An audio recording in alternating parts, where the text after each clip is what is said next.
Hey there, neighbors.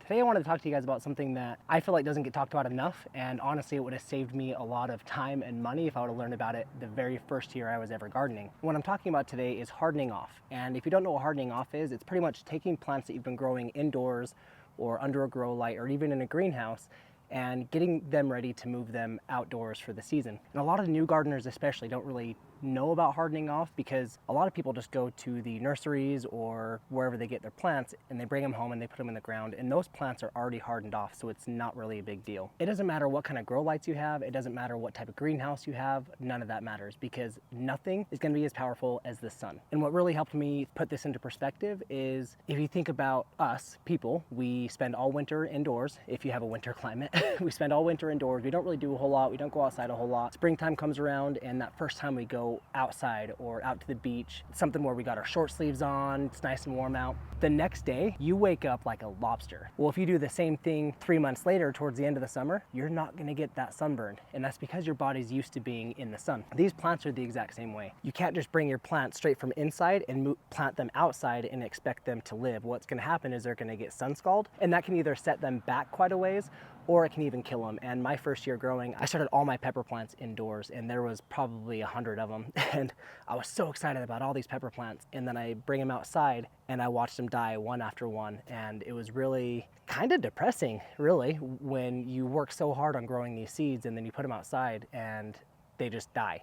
And I didn't really understand what was going on, and I did a deep dive and found out exactly what my problem was. So today I want to kind of explain my process of hardening off, how I get my plants hardened off, which is exactly what I'm doing here today. So the first step to this process is you want to look at your last frost date. You want to kind of look at the weather around that date and for the next week or two after that date. For me, that's right about right now. I looked at the 10-day forecast and we don't have anything under about 43 degrees. So to me, that kind of tells me, hey, we're almost there, not quite, but really close to, being time to put my plants outside.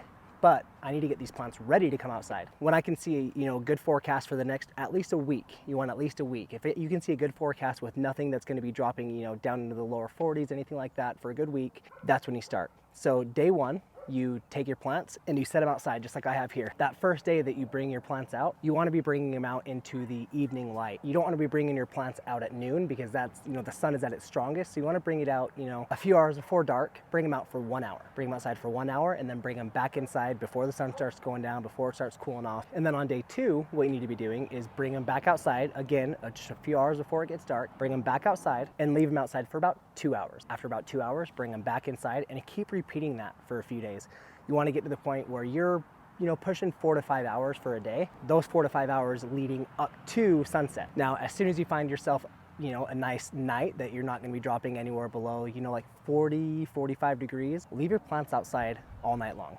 And then in the morning, let them get that first few hours of light and then bring them back inside. And the whole point of this is just getting them slowly acclimated, not just to the sun, but you want to be getting them, as you can see, it's windy today, so hopefully the audio is picking up, but you want to also be getting them used to the wind.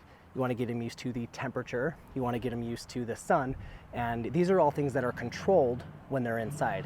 Your humidity is controlled, your light, your heat, the air circulation, everything is this controlled environment. So if you just bring them outside, they will die. And it's so depressing. Now, my process is normally about 2 weeks. You're really honestly probably okay after about 1 week.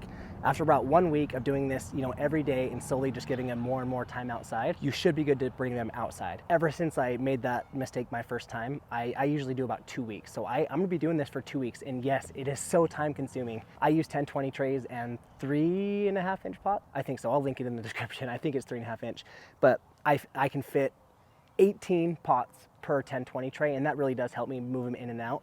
I still have, a lot of trays. I still have a lot of trays, but it makes it a lot faster for me to be able to move those in and outside if I have them all in my 10-20 trays.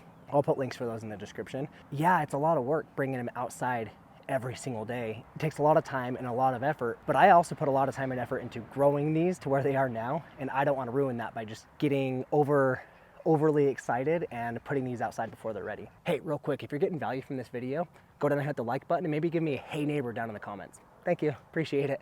There are ways that you can speed this process up, and one of those ways is you want to still do the same thing. You want to be looking at the forecast and the temperatures and making sure everything's where it needs to be. But if you can find a good 3 or 4 days where you've got decent temperatures and overcast weather, and I mean in the spring where I live, we get overcast weather at least a few times a week this time of year. So if you can find a good 3 days with overcast weather, bring your plants out in the morning and leave them there all day long.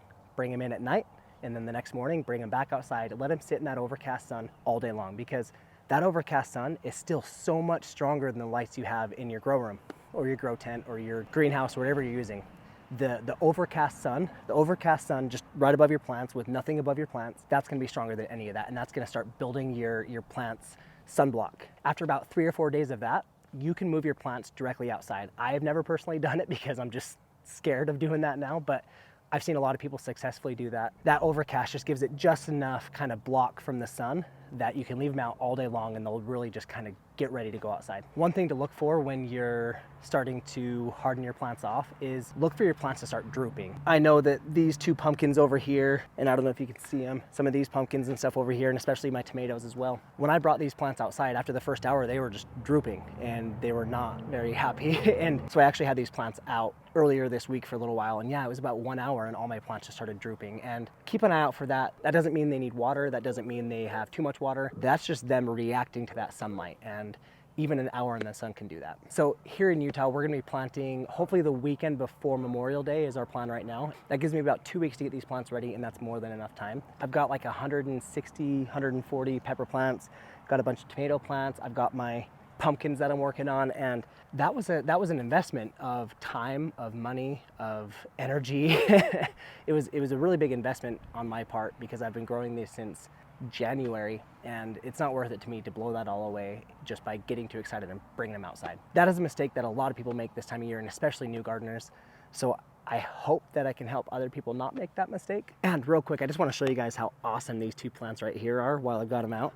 So this plant right here came from a pumpkin that was over 2,000 pounds. And this plant was also planted about 3 weeks after this plant. And the size difference really isn't a whole lot. This plant right here was a 1,700 pound pumpkin. So these both have the genetics to create just massive, massive pumpkins. And I've never really grown giant pumpkins. This year I'm really getting into it. And I don't know which one of these I'm gonna grow yet. I'm kind of waiting to see which one's better, and then whatever one I don't use, I'll give to one of my friends.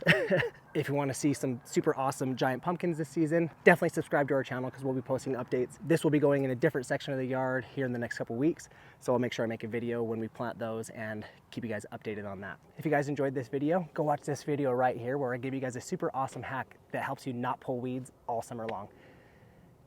Definitely something I'm very excited about, and hopefully it can help you guys out too.